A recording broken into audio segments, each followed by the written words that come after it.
Welcome to the Today's Leader podcast.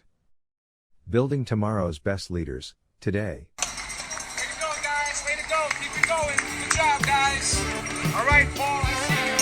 All right, John. Let's finish. Coach Carl. Great job, guys.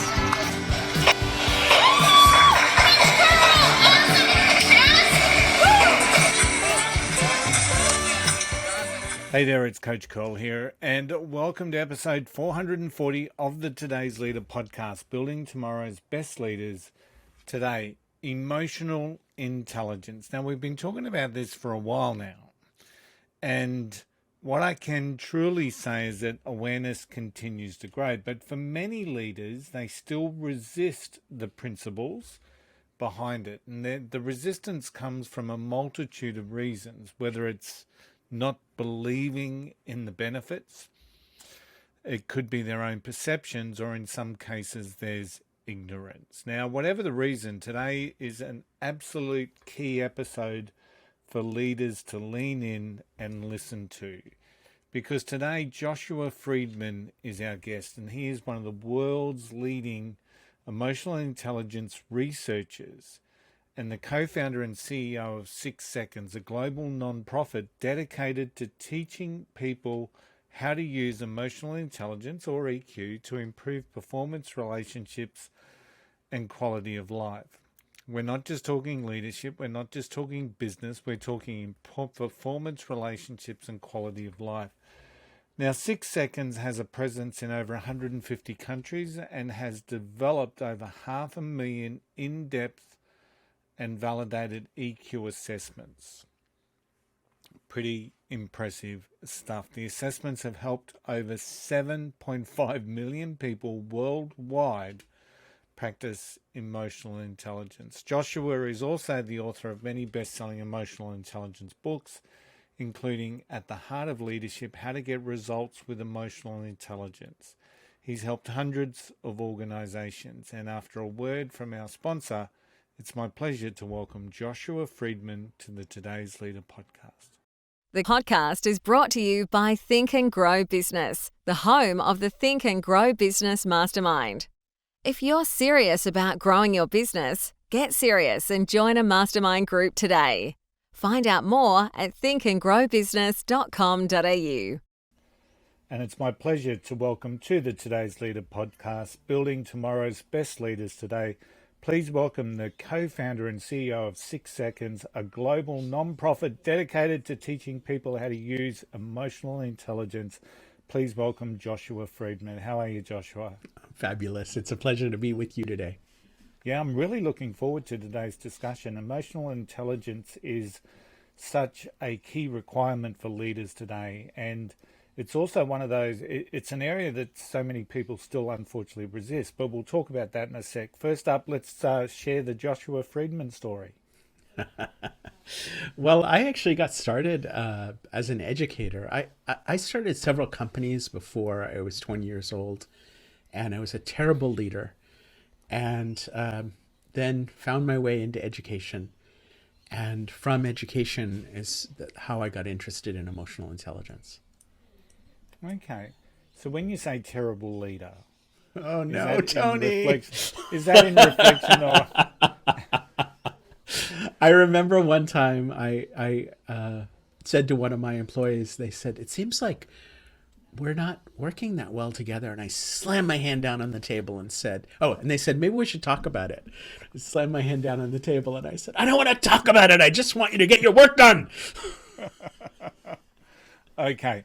I just find our reflection at sometimes it's really interesting, because I think during my career there were leaders that would 100% say that I wasn't a bad leader, maybe that I wasn't a great leader, but I wasn't bad, and there would be one or two that would say he was the worst leader they ever had, and I think that in reflection, we can bash ourselves up a little bit, but at the end of the day, we did what we thought was best at the particular time. And as we've grown and matured and learnt more, we get better. So what was the shift then? So from terrible leader into understanding and mastering emotional intelligence, what was the big shift there? Well, there was one particular moment when I was a new teacher, and I think a lot of teachers can relate to this, but I think a lot of managers and everybody else can. I was completely overwhelmed. And I went to my boss, who is the executive director, and she's still my boss. She's the president of 6 Seconds and one of my co-founders. And I said, Annabelle, I think, and then hemmed and hawed for a while, and then got to, I think I might be feeling depressed. And I don't know how it is in your part of the world, but here normally when someone says that, the answer is, oh, well, don't worry, you're fine, everything's okay. And Annabelle said, well, that's so interesting. Tell me more. And I told her more. And then she said something that, I mean, this is 30 years ago. Yeah. It's still totally vivid to me. She said, well, it sounds like you have good reasons for what you're feeling. And I was just blown away by that experience. And I walked out of her office feeling really good about telling her that I felt depressed. It's like, oh, good, I'm depressed. Okay, that's okay. And it changed the way I started to think about emotions. It changed the way I started thinking about my job. And it changed the way I was teaching, which led into changing the way that I lead. And an interesting conversation, because for many, if someone walked into an office of a leader, potentially the conversation is, no, you're not. Well, you've just got to think more positive, or, look on the bright side of life. And, sometimes, well, we know most of those sayings are just sayings. They have no real benefit. And the fact that she dived in with a question was, and validated the emotions and the thoughts that you were feeling, had a lasting impact on you. That's incredible. I love the word validated. I think about, when you get your parking ticket and then they stamp it and it's like, now it's got value on it. And I think a lot of times with our own emotions and with others' emotions, we invalidate. And we don't mean to say like there's something wrong with you. Yeah. But that is actually the message that we're sending. You shouldn't feel what you feel. I shouldn't feel what I feel. There's something wrong. Yeah. And then we end up going to war with ourselves. We end up in this state of turmoil, and we lose so much energy, and we lose the insight that's actually in those emotions. And I guess in many ways, Joshua, there's a bit of ambiguity in the world today. We're taught about perseverance, persistence, resilience. Here in Australia, we've got a saying that go to aisle 9 in Bunnings and take a cup of cement and harden up. Those sorts of things. And I suppose that's all part of the culture, but it's also almost seems contradictory to people acknowledging their emotions and asking themselves maybe some basic questions why they're feeling that way. Is that something similar in the States where there is that contradiction out there, and how can a leader navigate that? We have an expression here which is cowboy up. Cowboy up. Right? And it's like, oh, this is really hard. Cowboy up, and the implication is, don't complain, or sometimes man up, which I have a real problem with. But the implication is strength is equated to ignoring feelings. And I think sometimes we need to do that. Sometimes we need to just put our feelings aside and make it through the situation. But we've created this cultural norm that we should do that all the time. And when we do that all the time, we lose a really valuable part of ourselves and our team members. So the way for leaders to get through that is to check, is my understanding, is my picture of leader really what I mean? Or am I following this? I mean, I'm sure you've experienced this too. I've had many clients as a coach where they've said, well, I have to do this because that's what leaders do. I'm like, well, really? Is that what you really mean by leader? No, but I don't want to be this way, but that's the expectation. It's like, okay, well, maybe we should change the expectation and actually work with, what we know actually works. Yeah. Yeah, I've spoken with a lot of leaders, and I share some real basic principles. Like I'm certainly not. I love emotional intelligence, and I love working with people in helping them understand and improve their performance by using it. But one of the really key things that I see when we're talking about emotional intelligence is, and I share with them, that I believe real strength comes from being vulnerable and being able to be authentic with your team. And a lot of leaders that I work with, their initial thought is that, well, if I'm vulnerable, they're just going to take advantage of me. Yeah. My team will take advantage of me.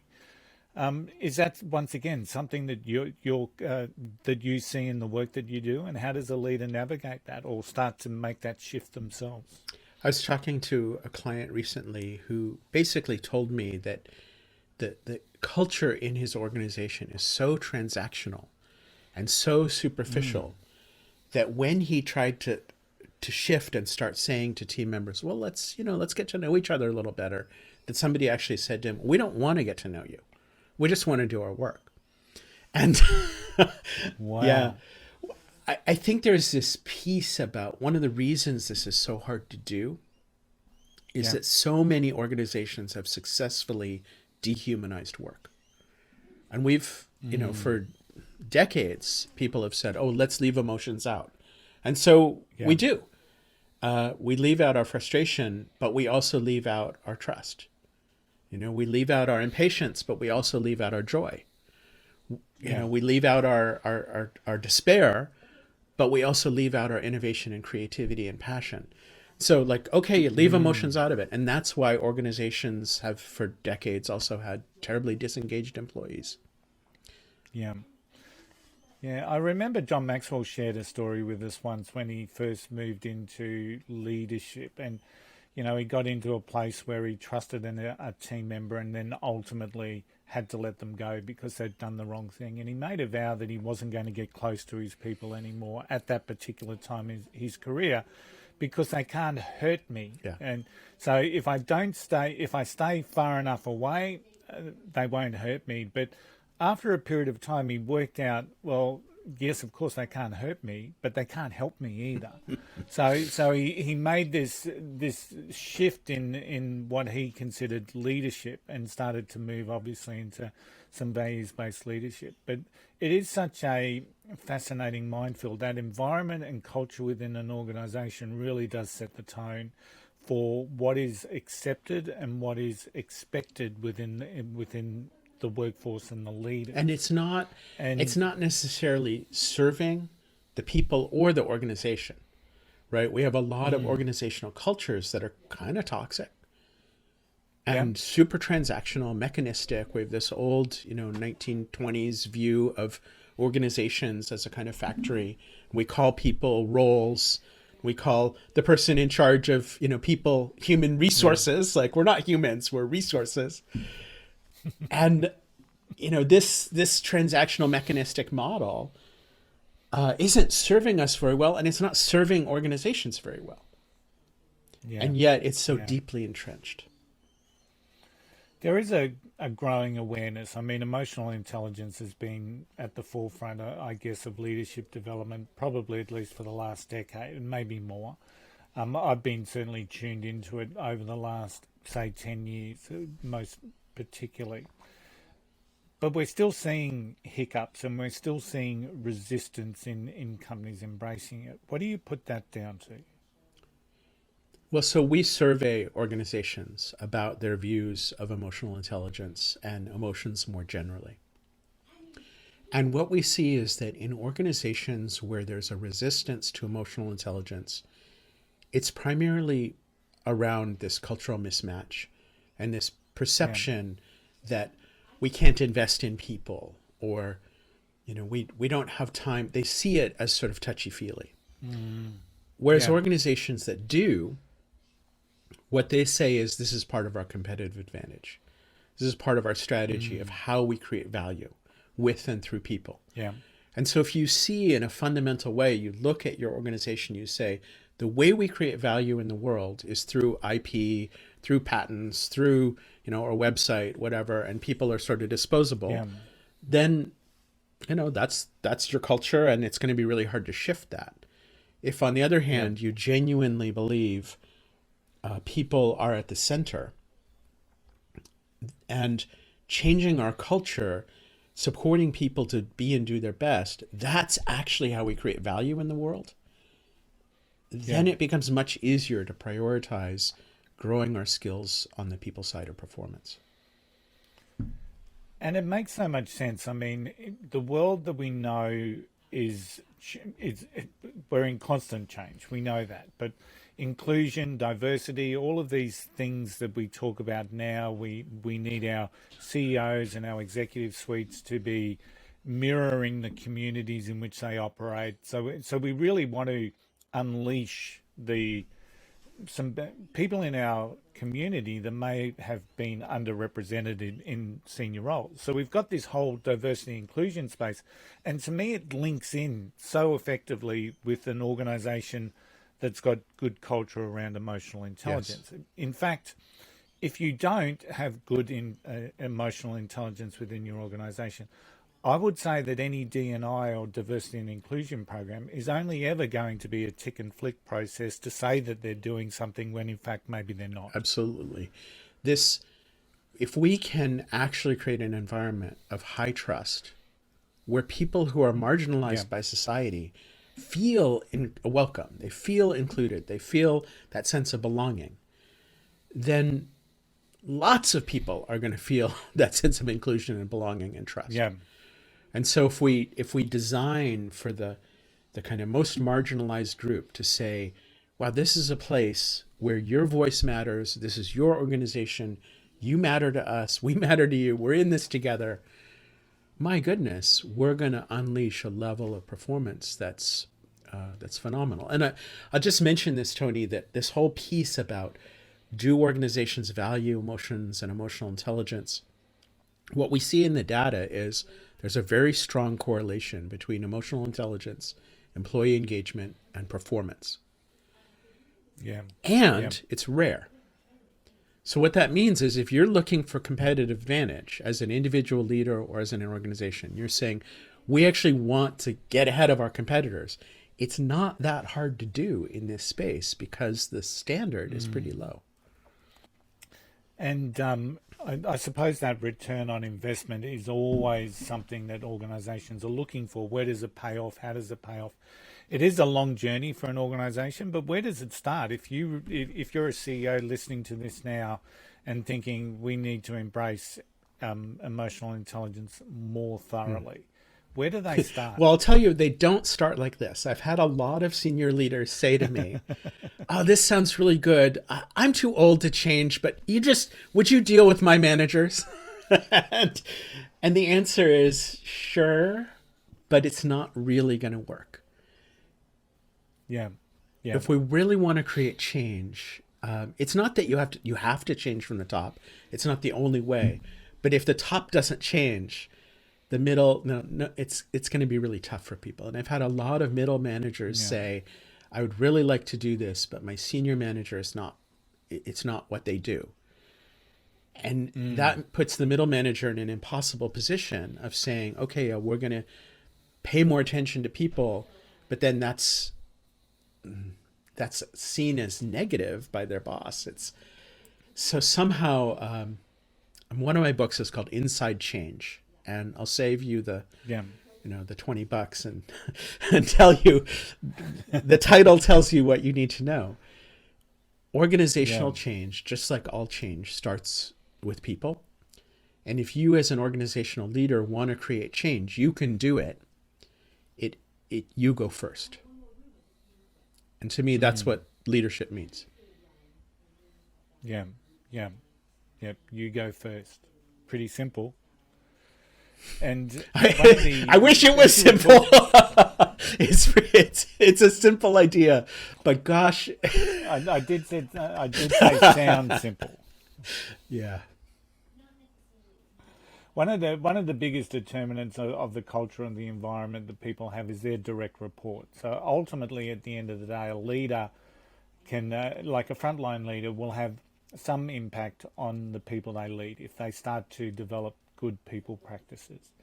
But then if they're not receiving it from their manager, it's likely that they're going to shift back to their old behaviours or fall in line with the culture of the organisation.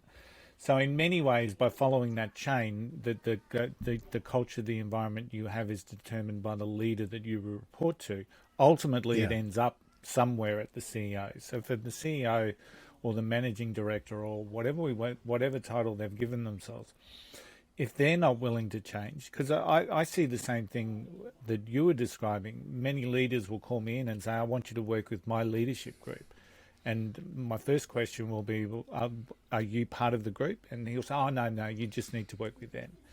And you already know that, yes, you're going to do the best job that you can possibly do with them. But it's also going to be limited because the conversations the CEO is not privy to, not involved, not being seen as a leader in that particular aspect of what it is that they're doing. It's almost like they're saying, no, I don't need any help, but my team do.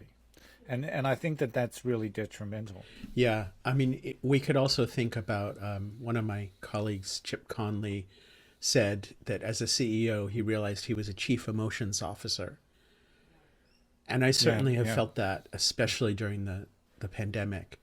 The emotional state that I bring to my conversations, to my team meetings, to the interactions that I have every day is dramatically changing how people are feeling in the workplace.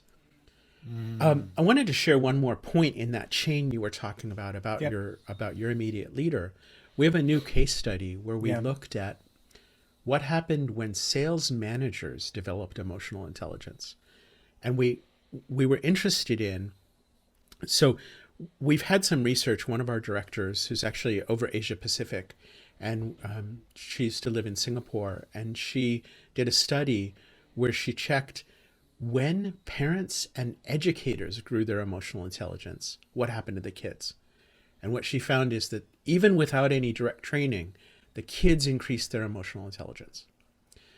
So we recently replicated that with a sales organization in Italy. And we looked at what happened when the managers increased their emotional intelligence. And what we found is the salespeople created better relationships with their customers. So if we think about it from a value chain perspective, as a senior leader, you're saying, okay, is this nice to have or is this need to have? And the question I asked earlier is, how do you create value in the world? And what do you want your customers to experience? Yeah. And if you want your customers to experience trust, connection, a sense of passion and joy and energy, you want them to fall in love at least a little bit with your company, then how are you going to send that down the pipe to your employees so that that's the experience they're having, so that that's what they create with customers? Yeah. So true, so true. An engaged sales manager is so much better in that connection piece. They're so much better in just understanding their customers. There's so many benefits to emotional intelligence that I really still struggle with the fact that people resist it, or that people. I had a leader once tell me it's a fad and it's over. And I thought, well, it might be for you, but it's certainly not over for your competitors and those that you're competing with. It's been 25 years since we started 6 Seconds. And what I can tell you, sorry to interrupt, what I can tell you is the awareness and interest in emotional intelligence has grown and grown and grown steadily over 25 years. And, maybe at some point we won't need this, but what I see is that as emotional complexity increases in the workforce and in the world, more and more and more of these skills are needed. Yeah. Is it something that's being taught in schools at all, John? So we work a good bit with schools at 6 Seconds. Our biggest project is actually in partnership with UNICEF World Children's Day, where we're providing emotional intelligence curriculum for free in 200 countries and territories. And so we have lots of work happening in education. And just like in the corporate sector, what we find in education is you get what you measure. And it's one of the reasons we've really dedicated ourselves to building great measures for individuals, organizations, and schools. We have a school climate assessment, just like we have an organizational climate assessment. And we have a student emotional intelligence assessment, which is the same theory and model and structure as the adult assessment. And it's the only one in the world where that's true, where there's a consistent framework and vocabulary and tool set that's used across the age span.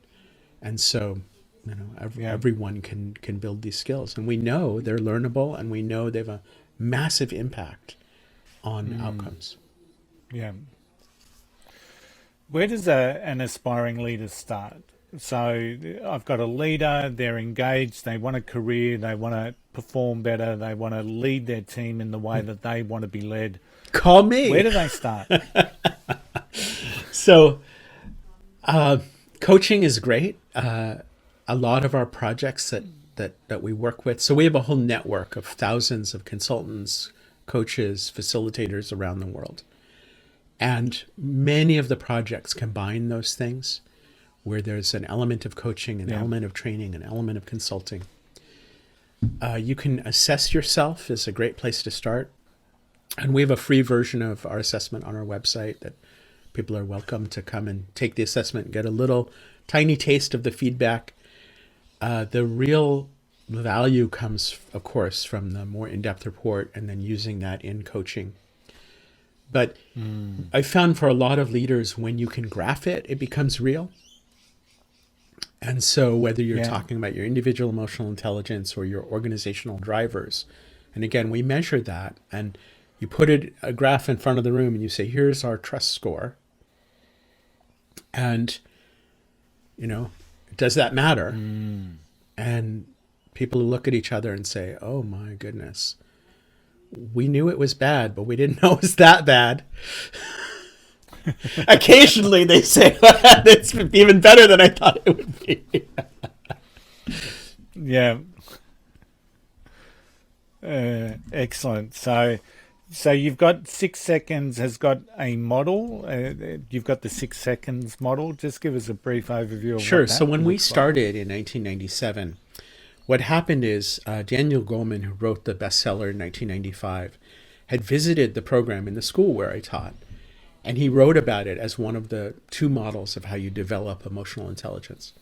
And so we started getting all these inquiries from people saying, I read Goleman's book. It's so interesting in the way that it explains what emotional intelligence is and why it matters, but it doesn't say how.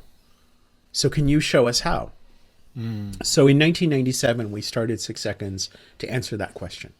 How do you actually grow and leverage emotional intelligence? And we created a model that's really different than what else you'll see out there in this space, because we didn't want to just describe it. We wanted to give people a process framework. So our vision is 1 billion people practicing emotional intelligence. And when we talk about practicing, we have this 3-step process of how you practice. And for those of you who are watching on video, I'll show you the model is this circle and we can spin it. And often we start in the blue part that says know yourself. It's about self-awareness. Get the data. And then stop. It's red for stop. Stop and say, wait, do I have choices?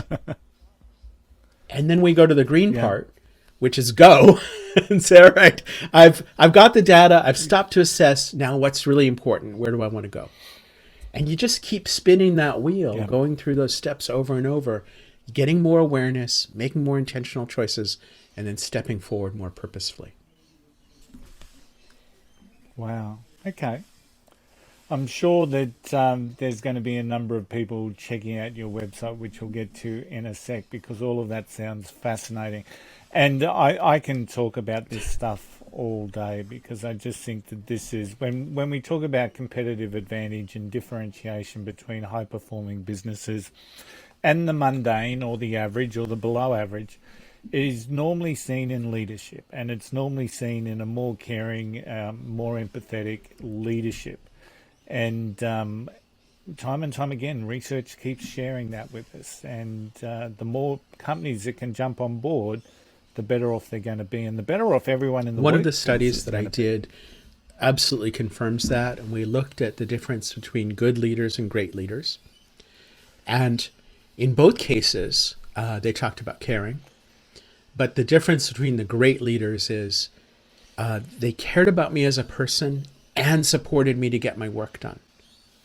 And there's this connection between the sort of empathy and work that a lot of people have this mistaken idea that those two things, they'll say things like, well, if I'm empathic, then I'm going to be soft and I'm not going to be performance focused. But what we know from this study, at least, is great leaders put those two things together and have a robustness, a strength that's associated with that empathy. And you talked about it before, vulnerability. Vulnerability, as Brene Brown says, is courage walking. And when we're able to actually be real, that's incredibly difficult. Yeah.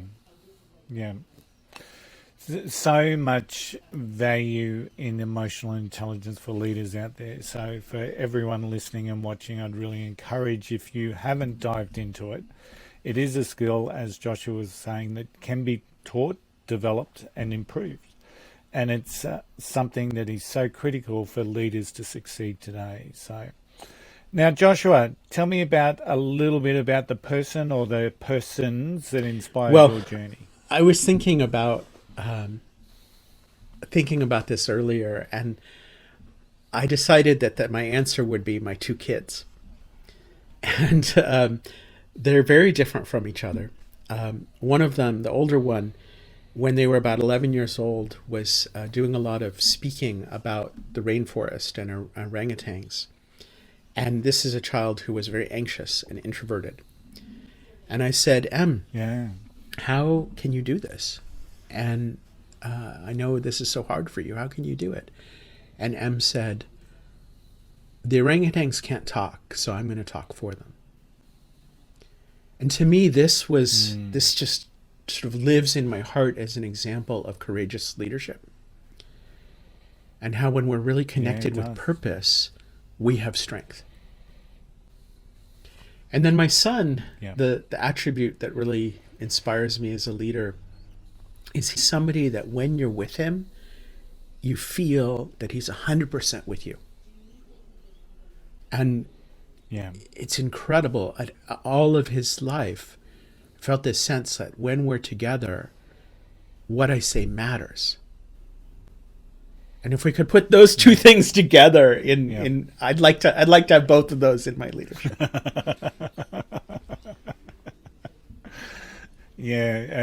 A funny story. Well, it's not so funny. The other day I ran into a good acquaintance. I wouldn't say a friend, but a really good, strong acquaintance that we know. And once again, he's a musician. And I popped into him when I was in a hurry. And he wanted to chat. And part of me wanted to chat because I hadn't seen him for a while. But the other part was saying, I'm in a hurry. I've got to get this done. And one of the things that I guess that we all learn from coaching is that to be present and to be there. And so within the inner turmoil that was going on within me to get in, get out and get home sort of scenario, I stayed and we had a really good chat and I felt really good about it afterwards. So that ability to be present and stay there and fight whatever you're feeling inside is sometimes quite a challenge for everyone, but it was interesting. I love the ability to be present, and hopefully what you've said about your children is something that leaders can feel that their team may say about them, because I think that would be an absolute huge step forward. Let's talk about failure. What's your relationship? Vexing. I have a vexing relationship with failure. And you brought this up before. Yeah. When I fail, I have been intensely self-critical and often very mean to myself and talk to myself in ways that I would never speak to somebody else. And one of the things that I've been working to do over the last decade plus is to see that I am a good person even when I fail. And a big part of that is to recognize myself as a growing being and to say, that wasn't great. And next time I'll do better. And that doesn't mean I'm bad, means I didn't know enough, and now I know more, and I'm going to use what I know. And I think that piece of sometimes called growth mindset, of just seeing myself and saying, my job is to learn and get better. It's helping me with this challenge. Excellent. And the vision for yourself in 6 seconds? I think that we're in a time in the world when people feel profoundly disconnected. The research is unfortunate that people feel more isolated than ever in the recorded history of isolation. And loneliness is high, but I would also say people feel disconnected from themselves.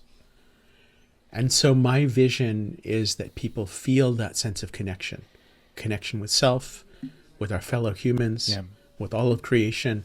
If we could actually feel connected every day, I think we would make much better decisions about our own lives, about our businesses, about our world. Yeah. And once again, I've just got to agree with that.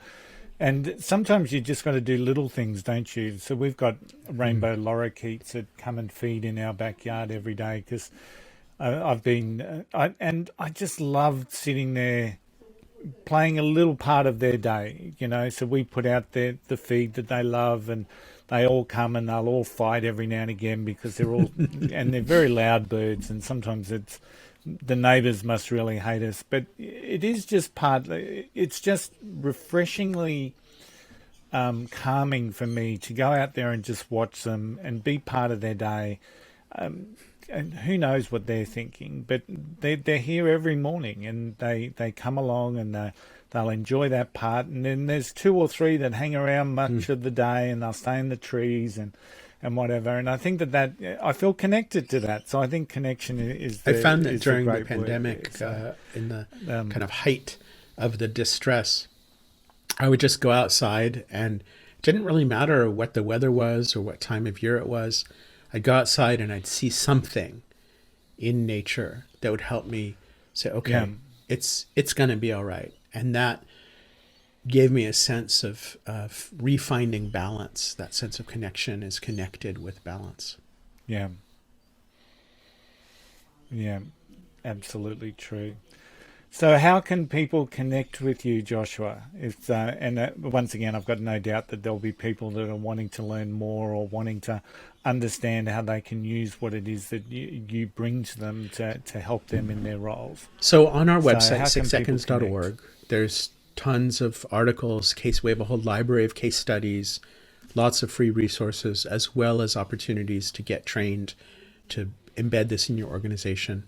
So 6seconds.org is a great way. And then any social media. I'm on LinkedIn a lot, but I'm also on all the usual. And I have that link tree thing on all my social media profiles where you can find different ways to connect with me. Excellent. Joshua, it's been a fascinating conversation today. And I thank you for your time, and I thank you for Tony. I investing appreciate in it. today's And leaders. I appreciate everyone for listening and taking those steps.